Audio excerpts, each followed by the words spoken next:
Hi, we move into 2 Samuel 10 today as we complete this unit that we've been looking at, as you can see on the right side of the screen, since the beginning of chapter 5, showing David's consolidation of the legitimacy of his royal reign. And today, as we begin to look at chapter 10, we'll look at this in two units.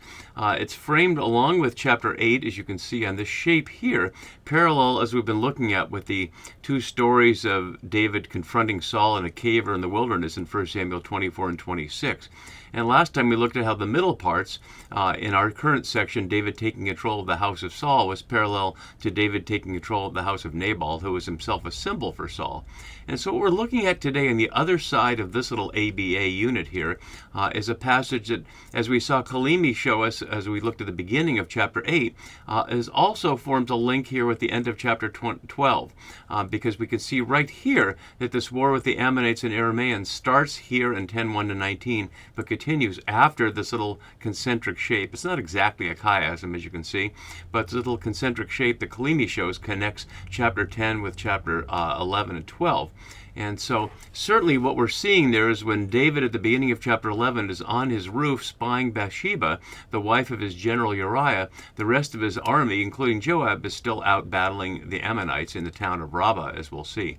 And so that really highlights that, as I've been noting, there have been several subtle indications starting in chapter 8 with the notices that David took gold and silver and copper from the various places and brought them to Jerusalem, that anticipated the king of Babylon taking those very things from Jerusalem and bringing them to Babylon. And we've seen several other examples in here of the hint, either looking back, reminding us in 1 Samuel 8 that the question of a monarchy was a challenge and really a betrayal of Yahweh's rule as king, but also to the fall of David, as we'll see.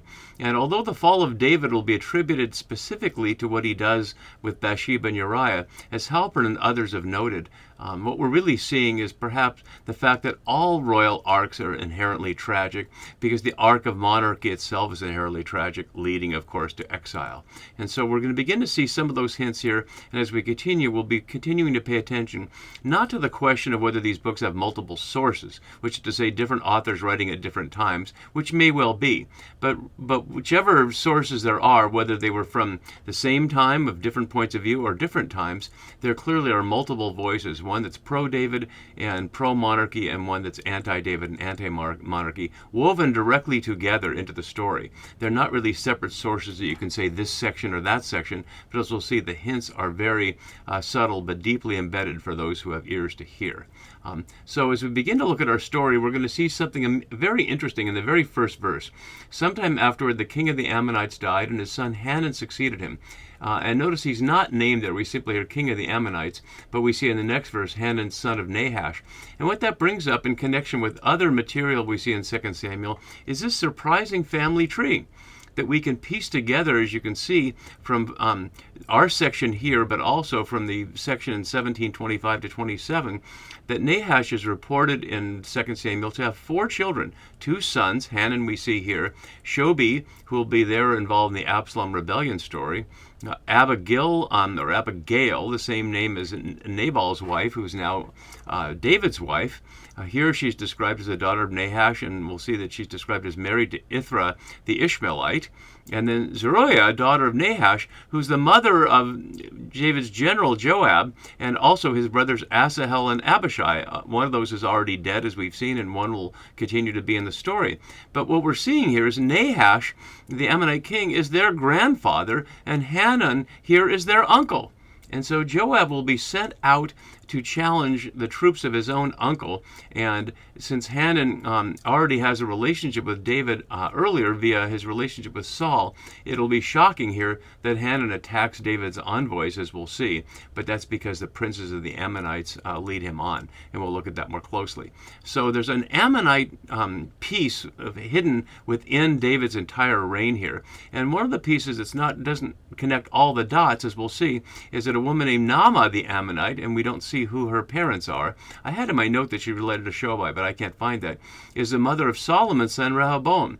And so although we'll see that Solomon is described as having the round number of 1,000 women, he oddly only has one son, although we've seen David have many sons, and a son attributed to each of the mothers we've seen so far, obviously not yet Bathsheba, and not yet Solomon, of course. So already within the reign will be an Ammonite. And what is that telling us?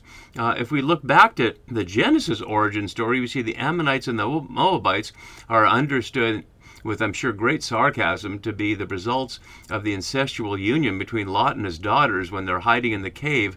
Lot apparently afraid that there's no more men in the world, and his daughter's afraid there's no more women in the world, and his daughter's afraid there's no more men in the world, so they get their father drunk to have sex with them to preserve their seed, his seed, of course, not their seed. Whether the authors of Samuel know that Genesis story is unlikely, but perhaps also the Genesis authors are doing that to say something nasty about the Moabites and the Ammonites. But we also know from the book of Ruth that David is descended from the Moabites. And if we look at the map, the Ammonites and the Moabites are in related areas. Here's Ammon here, and here's Moab to the south. But we have no sense in the story that they're otherwise related at all. And so there's an interesting piece of there, and we'll have to make more sense of that as we go through the story later. So as we've been noting and when looking at the key words here, and I have the whole thing up here from our 3 units, but I'll zoom in on chapter 10 in a minute, you can see how each section has its own key words, but there are themes that go across. So as we saw in chapter 8, and I translated here literally all the times that the Hebrew word that's often translated in the New RSV as defeat or killed is all struck, highlighting that David didn't defeat or destroy people, but simply attack them with an uncertain outcome. They certainly all remain existing polities, and David posts garrisons in some of them to highlight that they still exist independently if with Israelite oversight. So we saw that there, the highlighting of kings and struck. In the middle section that we just looked at, we saw how much the language of servitude dominated, both the language of servant itself, but also the language of eating at the king's table, the capturing of Saul's grandson, Mephibosheth, and keeping him at the king's table. But here in our current passage here, that's a little too full, a little too much still. Let's move over so we can see it over here. We see other words. So what's at issue here is the indirect communication. So both the key words for envoys or messengers here, both the verb for sent and the noun for messengers, and we see that all over the place, ascending, sending, sending. But it's not a key word, but it is a key theme, which is all the indirect seeing and hearing. And so you can see that throughout here. When David was told, when the Ammonites saw, when David heard of it, when Joab saw, when the Ammonites saw, when the Arameans saw, when it was told David, when all the kings who were servants of Hadadezer saw. And so a whole lot of indirect communication going there, along with this key word about arrayed in battle in the scene that we'll look at in our next video tomorrow, or next time, not necessarily tomorrow. And continuing, although it's not a key word here, is chesed, the deal loyally here, the chesed that David offered the remaining members of the family of Saul. And so we saw there that there was a certain irony there that David was really not interested in serving Saul's family but controlling it. Is that the same thing here or not? We'll have to look at the story more closely to see. So, as this section has, and many scholars have noted, the timeline here is very confused, and some have suggested that the story in 2 Samuel 17 actually takes place before this story. I'm not going to look at that in detail now because our focus isn't going to be on the timeline as much as a literary way in which these stories are pulled together. But it already starts with a vague time description here, using the Hebrew Vahi Achari Chen, sometime afterward, and sometime after presumably capturing Mephibosheth there, but how does this relate to the events in chapter 8, which are all summaries? We don't know. So we hear the king of the Ammonites died, referring back to him last mentioned in 12:12, and look back at that because that is one of the many subtle hints in this section that we've been seeing about questioning the monarchy altogether, because it was Nahash, as we can see here, that was the impetus, at least in Samuel's report. It had seemed like it was the Philistines, but in Samuel's report in chapter 12, 4 chapters after the actual request in 1 Samuel 8, he says this: when you saw that King Nahash of the Ammonites came against you, you said to me, this is to Yahweh, speaking through Samuel, no, but a king shall reign over us, though Yahweh your God was your king. And so that reminds us that already in the beginning of our story, that everything about David is a betrayal of the original agreement in the covenant to have Yahweh be the king and the protector. So now we hear about his son Hanan succeeds him, and he's only in this scene. It's parallel in 1 Chronicles 8. It means gracious. It'll be used as gracious in 2 Samuel 12:22. We continue here. And I won't look at Barron's meaningless comment. I've already dissed him in a previous video, and enough about him. So I will provide hesed. Again, we don't hear who he's talking to here any more than we did at the beginning of chapter 9 when he just said, is there anyone left of the house of Saul to whom I may show hesed? So he says this just out loud with Hanan son of Nahash, just as his father dealt loyally with me, which is to say he protected him from Saul when Saul was after him. So this is the first of the sending here. The verb shalish here clustered in 4 scenes, and you can see how many times it is in our chapter, but we can also see how many times it continues into chapter 11. So it's really part of the continuity between chapter 10 and chapter 11 about messengers. And the Bathsheba incident will begin with messengers right away, and there'll be many messengers between Uriah and Joab as well. So he sent him to console him about his father's death here, and we'll see that again in verse 3. Then when they came into the land of the Ammonites, then we find this startling turnaround. The princes of the Ammonites, using the word sare, the common word for officials, it was 17 times in 1 Samuel. In 2 Samuel, we've seen it a couple times, and we'll see it here in the Absalom rebellion situation. But what's key is, among those times in Samuel, was that the princes of the Philistines challenged King Achish when David was working for them that he wasn't trustworthy. And you can see that scene right here, and we've already looked at it once. And so this is also recalling that David's loyalty is questionable because we'd seen him as a faithful soldier for the Philistines, but the Sare of the Philistines were suspicious. And so here they come and say to their Lord Hanan, notice not to their king, but to the Lord Hanan, do you really think, and literally it's, is it in through your eyes, that David is honoring your father, using the word kabod for honoring, just because he has sent messengers with condolences to you? Perhaps that's suggesting that David should have come himself. The word for condolences is the same word, nachim, that we saw here in the verb form there. Has not David sent his envoys to you to search the city, to spy it, and to overthrow it?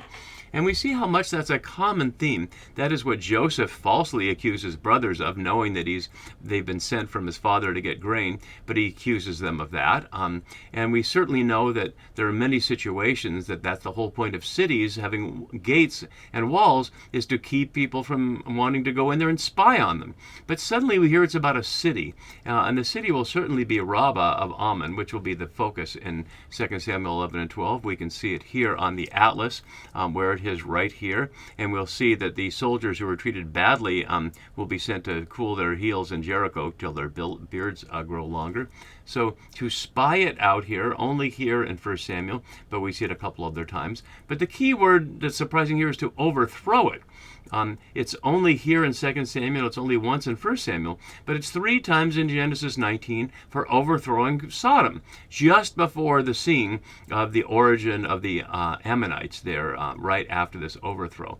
So in my reading, Genesis comes after 2 Samuel, and in that case, the story of Sodom would be in some ways a response to this story, although when I did my Genesis 19 videos, I wasn't thinking of it that way, so you can't go back to that and find that there, but there it is. So that's their charge, and plainly Hanan is afraid of losing the support of his elite there, and without further discussion, he responds this way. Rather than just sending them away, he engages in this strange act. Falkeman describes it this way below. Hanan is, quote, the young and arrogant braggart who allows himself to be ill-advised. This motif is primarily well known from the story of the schism between North and South in 1 Kings 12, which is to say Rehoboam. And we'll see there's an interesting element, well, we already saw an interesting element of Rehoboam, that he has a family tree back to the Ammonites. And so, interestingly, a man with an Ammonite heritage will continue to do the same kind of thing, to listen to his younger people, although we don't hear their younger people, and do the thing that will cause trouble rather than the more peaceful thing he could do. So this is what he does. He seizes David's envoys, shaved off half the beard of each. The word for shaved here is only here, although it's 3 times in this scene, as you can see. And half is also 3 times in the scene, along with send 3 times in the previous scene. Notice this echoes what his father did. We can go back to that in 1 Samuel 10:27 here and say that this is what he did. He would gouge out the right eye of each of them and would not grant Israel a deliverer. No one was left of the Israelites across the Jordan whose right eye Nahash, king of the Ammonites, had not gouged out.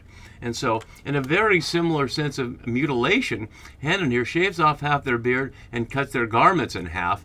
This is at their hips. The literal word is buttocks. Fackelman suggests a portion of the genital area, and plainly it's meant to humiliate them, which is how they're described in the very next verse. So to cut off half the beard, as Alter notes below, suggests, well, let's just listen to his quote, this story proceeds by dividing things in half: beards, clothing, anti-Israelite forces, Israelite troops. It might be a thematic introduction to all the inner divisions in court and nation, the fractures in the house of David that take up the rest of the narrative. And that's a little piece of what I was suggesting.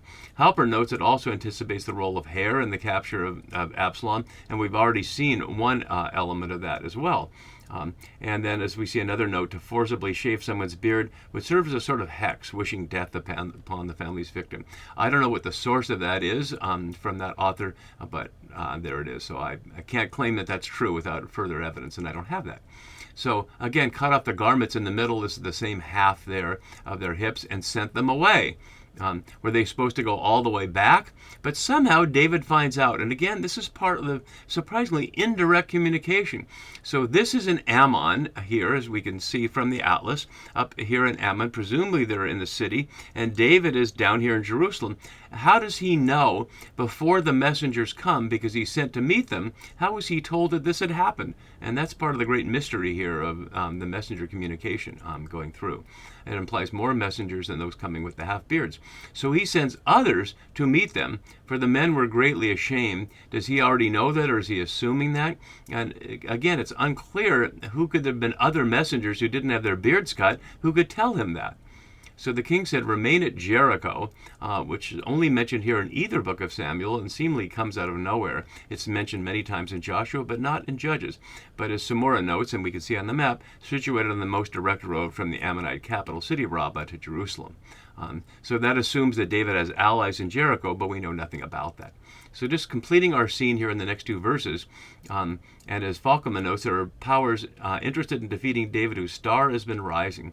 When the Ammonites saw, again, indirectly, that they had become odious, or using the term here, Nevashu, meaning to stink, as Jacob's name stinks, as he accuses his sons of making his name stink by killing all the Shechemites there, and we also see it in the Exodus story there. So, which would say it had a bad reputation. So when the Ammonites saw basically their reputation to David had been destroyed, which is really breaking an allegiance there, just because the Sare, the princes, suggested that David is being insincere, the Ammonites hire some mercenaries here. Sheker, using the word only here in 2 Samuel. We already saw in the royal cabinet list that we looked at a couple of videos ago from the end of chapter 8, that David has people in charge of a particular pair of peoples who are mercenaries, and now the two groups of Arameans are hired as mercenaries, those of Beth Rehob and those of Zobah. So Zobah is up here at the top, and we don't know about Beth Rehob here. The house of Rehob is only in Judges elsewhere. Sumor suggests it's said to mark the northern boundary of Canaan, but I don't know where that is. But there's also the men of Tob here, and Helam is put there, but we really don't know where it is. So he hires these Aramean groups, 20,000 soldiers, as well as the king of Maacah here, which is interesting. And as we saw earlier, Maacah mentioned as a wife of David. Samora notes that Maacah occupied the Golan, north of Gilead and south of Mount Hermon. This is widespread territory, so they're gathering all these peoples together, 1,000 of those and 20,000 soldiers and 12,000 more to be prepared against a war that starts simply because of this provocative act. And when David heard of that, and again, how is he hearing of this? What communication does he have to know that kings are communicating all the way across these areas here, from Ammon down here up to Aram, and all this communication is going on, but the text tells us nothing about it. Now we see another character. And I note that throughout these chapters, as we've been looking at them, and we look at them in the smaller type here, you can see that it was just David doing these things as if it's all by himself. All these battles are just David, and here here this was just David. This is the first time in these chapters we hear that David isn't just acting all by himself, and he sent Joab and now all the army with, and the warriors is misleading, with the Gibborim here, who are the crack troops, the strong ones. Goliath is described as a Gibbor. And so he's sending these crack troops to take on this war. And so in the next scene, we'll see this war, and it won't be surprising to know that David wins it, sort of, but it'll be set up to continue after the story of Bathsheba and Uriah in chapters 11 and 12. So we'll pick that up next time. See you then. Bye-bye.